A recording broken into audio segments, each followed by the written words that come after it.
are totally against it. And that's one reason, we are a living tradition. As we move around, as we speak, there is history to be seen. Everything is a museum. This country is a giant museum.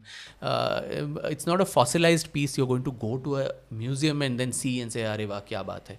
So similarly, that's why I think this whole concept of archiving and documentation, when it came even to our music traditions, our ancestors didn't feel like doing it. And I remember it myself because in my music classes, 30, 40 years back when I started, my teacher would not let me record the class. You had to learn it oral tradition and imbibe it, keep repeating it, quite like the Vedas and others are learned. You're not going Do you think that's where the rote culture comes from in our country? No, that's the better part of the rote culture, where you are internalizing what you're learning, and you're through constant repetition. You're actually whereas the rote culture would be if you record something and then listen to it and try to imitate it. Here you're listening to the guru and then trying to internalize it so much that it becomes a part of you. It's not rote would be something that is external, which you're trying to force fit into yourself. Here the music learning too, like the Vedic teaching or learning, is all the time. I mean, how is it that the Vedic chants, when you listen to them, forget the words, through centuries, even the intonation, even what goes up, what goes down, it's called udatta swara, anudatta swara, those are maintained exactly how it would have been recited or heard 2000, 3000 years ago. And over centuries of invasions, when people came and broke down our temples or burnt our libraries, Nalanda, Takshashila, Vikramshila, how many brains could they kill? They had to kill like every living Indian to eradicate this knowledge.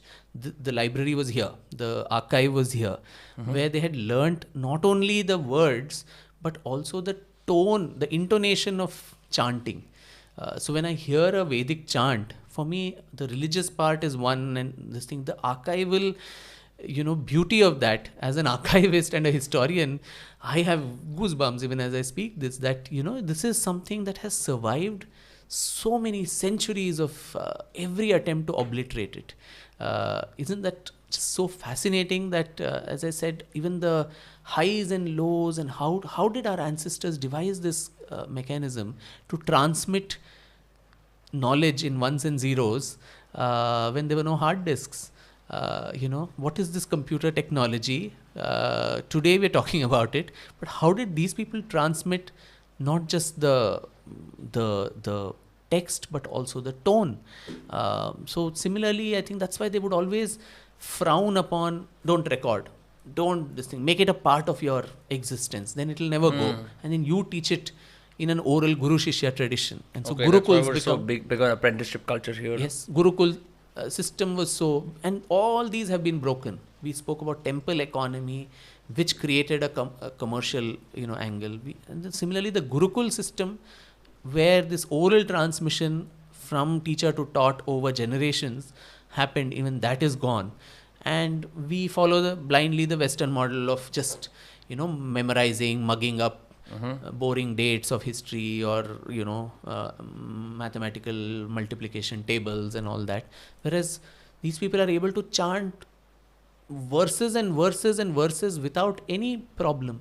Now even I remember the songs and the compositions that my teacher has taught me maybe 30 years ago. I don't need a book because it's become so much part of you. It's a fascinating way how the mind operates and how you're able to reproduce this knowledge. And I think that is the fundamental difference between why we shun the idea of archive, museum, all of that, while the West has that sort of a thing where everything needs to be written down, everything needs to be physically seen, whereas this is a living tradition.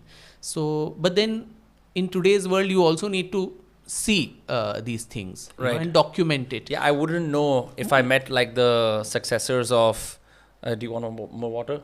If I saw the successors of, Gauhar Jan or a musician of that time, to then be able to find that person if they're still alive, and then meet them, and then trust them as a reliable storyteller to exactly tell you not just about the life of that singer, that musician, But to also replay you that, because that's impossible. How can you? Correct. And so that'll be lost forever. But even now, if you search 1920s American music, you've got an entire genre of Americana music that's very well documented, recorded, has been replayed, you know how they sort of refashion it into a new form where they make period music now, but it's all the new instruments, all the high fidelity stuff of today. Correct. That's only possible because they have those archives. Correct. Yeah.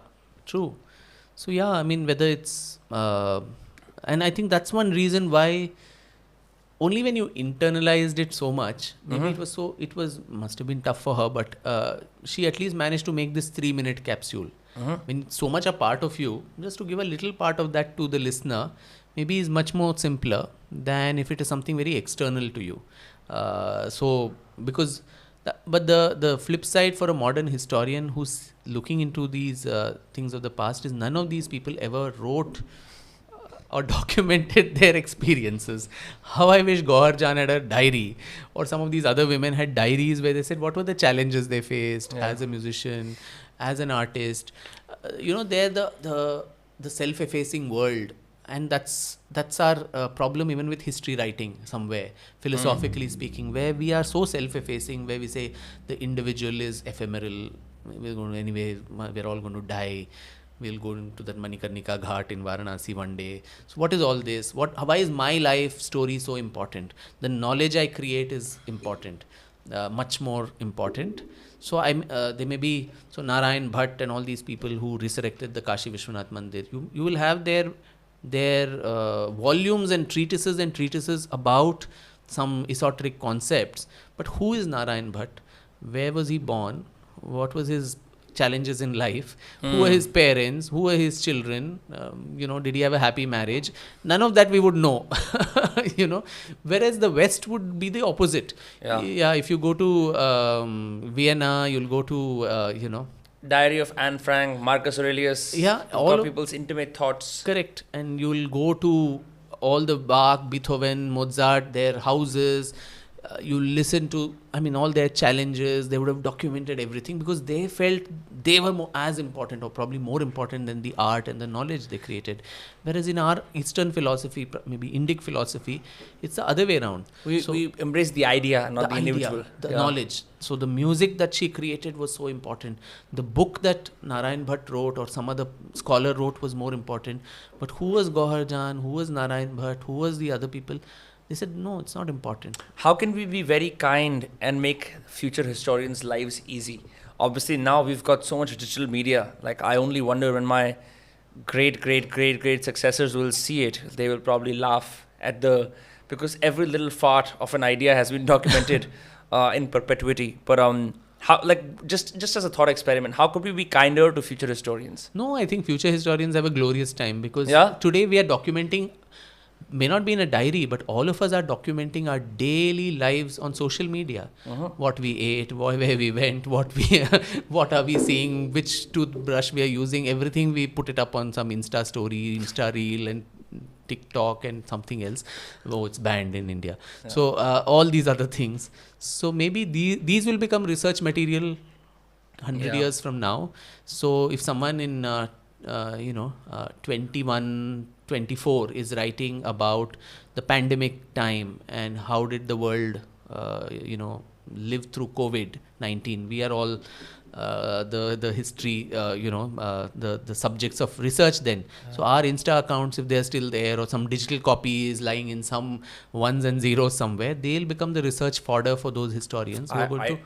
We shudder to, so I think we should be very careful and responsible of what we are posting because they are going to be used as research material for future historians. Yeah, if WhatsApp chats have become quote evidence, I can't imagine going to your bibliography if you still have those and writing Instagram archive pulled from that day where some hashtag is written and there's a very nonsense photo and that's considered to be a major mover in some kind of a historic argument. It's going to be so ridiculous. Yeah.